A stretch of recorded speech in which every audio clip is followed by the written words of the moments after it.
Hi, this is Walter Beasley. Finishing up my thoughts on reading and playing simultaneously, or not doing it, or doing it, not doing it, the combination of both.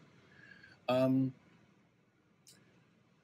when you close your eyes, well, actually, when I close my eyes, I access or I stimulate my imagination.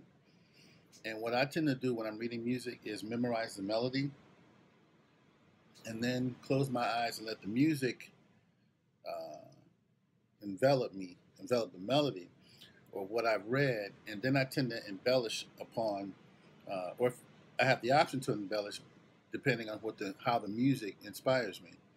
When you're reading and you're reading your tunnel vision, reading what's on the paper, you don't really have that flexibility. So what I try to do is memorize everything that I do, whether it's a classical piece, etude, well, classical piece, etude, a classical piece, jazz piece, R&B piece, or whatever. Memorize not only my part, but the parts of everybody else, the harmony and the melodies of everybody else, and close my eyes and let the music dictate where I should, maybe do an inflection or not. What this does too, it also helps to keep your mind active and keep the creative juices flowing within the matrix of not only the paper, but just the whole music of the whole arrangement of the whole song. So that's one. The imagination is stimulated for me with my eyes closed. My best moments have always come with my eyes closed. You don't have to have your eyes closed while you're reading a piece of music with a big band, and you have the paper in front of you. But if you kind of think that way or feel that way while you're reading, you still are capable of doing some nice things, even though the music or the reading part of it kind of stifles you, or just not stifles you, but inhibits you from doing other things.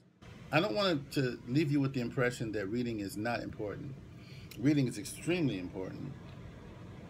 However, when it comes to the imagination, your ear is the most important thing. So, reading what's on the paper, listening to what's going on around you, and even improvising by adding nuances or inflection to what's on the paper may be appropriate. Duke Ellington's band members did it all the time. He allowed that freedom, from what I understand. So, but that only comes when you examine or when you listen to everything in its totality, and then make a decision based upon what you're hearing, as well as what you're saying, but mostly on what you're hearing. All right. So I hope this has been helpful. Again, I'm not saying that reading is not important. It is important. But if I had an option, or if I only had if I only had one sense to depend on as it relates to music, it would be my ears. Sometimes used to think about, what would, how would Stevie Wonder have handled it, or what kind of musician Stevie Wonder would have been had he had sight, or Ray Charles had they had sight, it's important to develop the ear, because I think it's just very it's paramount.